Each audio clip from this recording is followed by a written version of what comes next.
Thank you, Mr. President, for the invitation to brief this Council on the humanitarian situation in the Eastern DRC.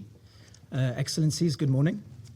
Mr. President, allow me to begin with a truth this Council must acknowledge. Despite the appearance of political momentum in recent months, and despite the signing of peace agreements, MSF teams continue to witness staggering levels of violence, displacement, and deprivation in the Kivus and Ituri. Our patients describe fleeing bombed villages and extreme brutality. From MSF's vantage point in hospitals, clinics, and displacement sites, the picture is unambiguous. This crisis is not easing. Health systems are collapsing, sexual violence is widespread, and humanitarian access and funding are shrinking as needs rise. The gap between political signaling and lived reality of millions is widening. In fact, the ink has barely dried on the agreement signed in Washington, and M23 has already launched a sweeping offensive in Uvira, driving an estimated 200,000 people from their homes, 40,000 of them into Burundi. Stark evidence that the promise of peace is masking a landscape of persistent large-scale violence. It is increasingly clear that ongoing peace efforts are serving to consolidate the extractive interests of powerful actors rather than to bring the people of DRC relief. None of this is new. The violence communities face is rooted in decades of resource predation and structural neglect. This is the enduring tragedy. Generation after generation of Congolese have seen their lives and dignity sacrificed at the altar of politics and profit. Until civilians are no longer treated as expendable, no political process will bring real relief. Mr. President, despite high-level commitments in Washington and Doha, violence against civilians remains routine. Both state forces and non-state armed groups, including M23, FDLR, ADF, elements of the FARDC and their Wazalendo allies, continue to endanger civilians and obstruct access to care. All have been implicated in grave violations of international humanitarian law, summary killings, sexual violence, looting, and blocking humanitarian assistance. The toll is devastating. In Binza, MSF patients described men cut down in the fields and women and children shot along the riverbank, their bodies left to drift downstream, testimonies which echo wider reports of massacres in North Kivu. Several of our patients said these attacks were carried out by members of M23. In Rutshuru Hospital, trauma admissions rose by 67% in July. More than 80% of gunshot victims admitted to MSF-supported facilities in July and August were civilians. In Ituri, over the course of this year, we have carried out more than 1,500 trauma surgeries in one single hospital, most for wounds related to conflict. Medical facilities and staff are not spared. Ambulances have been stopped at gunpoint, and armed actors have stormed medical facilities, threatening and terrorizing both patients and staff. In Masisi, just 2 weeks ago, the Kazinga Health Center, clearly marked with MSF insignia, was looted and destroyed by a Wazalendo militia. 3 MSF colleagues have been killed this year. These violations underscore a profound failure to protect civilians. Mr. President, sexual violence in Eastern DRC is a long-standing emergency which has scarred communities for decades.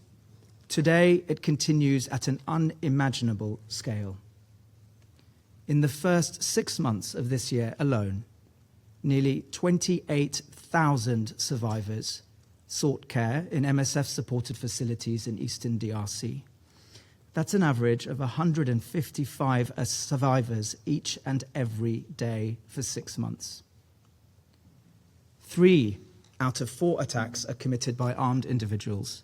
Attacks occur in fields, on roads, at water points, and inside homes. Many survivors reach care too late for preventative treatment. Many never reach it at all. At the same time, essential medical supplies are running dangerously low.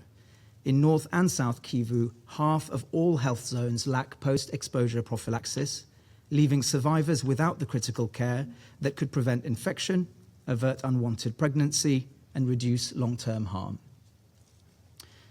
The scale and normalization of sexual violence reflect a profound collapse of community protection and a near total absence of accountability. Women and girls tell us that sexual violence is not simply feared, it is expected. Mr. President, the health system is collapsing under the combined weight of violence, chronic neglect, mass displacement, aid cuts, and emerging parallel administrations.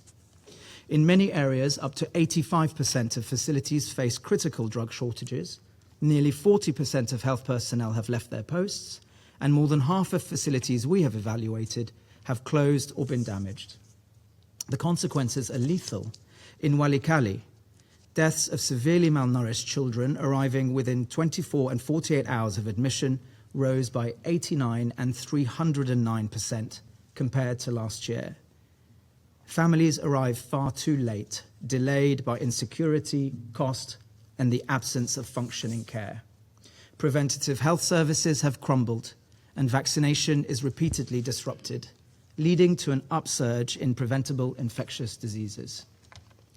Cholera cases already exceed 38,000, and deaths have more than doubled compared to last year. Measles continues to spread.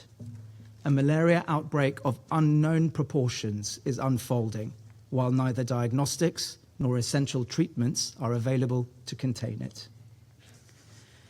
Mr. President, as needs grow, the space to deliver humanitarian assistance is contracting. Across Eastern DRC, state and non-state actors alike impose restrictions unrelated to civilian needs. Life-saving assistance is delayed, diverted, or blocked.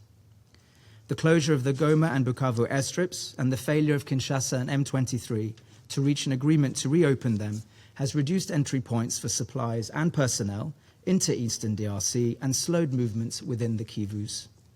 Reaching Walikale can now take more than a month during the rainy season. Shifting conflict lines have also meant that delivering supplies from Bukavu to Uvira has required crossing 4 international borders at 4 times the previous cost. Humanitarian access is not optional. It's a legal obligation. Airports must be reopened, and passage along key routes must be secured, and medical and humanitarian supplies must move without impediment. On top of the collapse of civilian protection and the erosion of access, major donors are cutting support and eliminating life-saving services in full view of surging needs. Mr. President, commitments made in capitals mean little when they are not matched with concrete measures on the ground. We make 3 calls. First, civilian protection must be placed at the center of all political and diplomatic engagement. Progress cannot be measured by the number of agreements signed, but by whether people are safer in their homes, on the roads they travel, and in the places they seek care.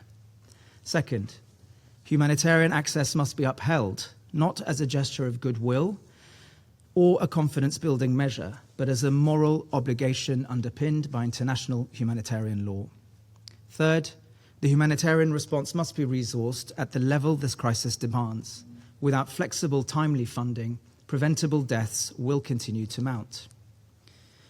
In conclusion, Mr. President, from where we stand, beside patients, not behind podiums, these debates do not lack awareness, they lack consequence. This Council is regularly briefed on the situation in DRC. Members are able to describe violations civilians face with precision, even as those violations continue unchecked. For people living through this conflict, the question is not whether this Council understands their reality, it is why that understanding so rarely translates into meaningful protection. This disconnect is damning, and that failure is profound. If this Council cannot act when so many lives are at stake, then the promise of civilian protection becomes a hollow doctrine, recited here, but absent where it is most needed. What is required today is neither new rhetoric nor new diplomatic architecture. It is the will to insist that civilians are not expendable and that their rights to safety and dignity are non-negotiable. Not in DRC, not anywhere civilians are under threat. Thank you, Mr. President.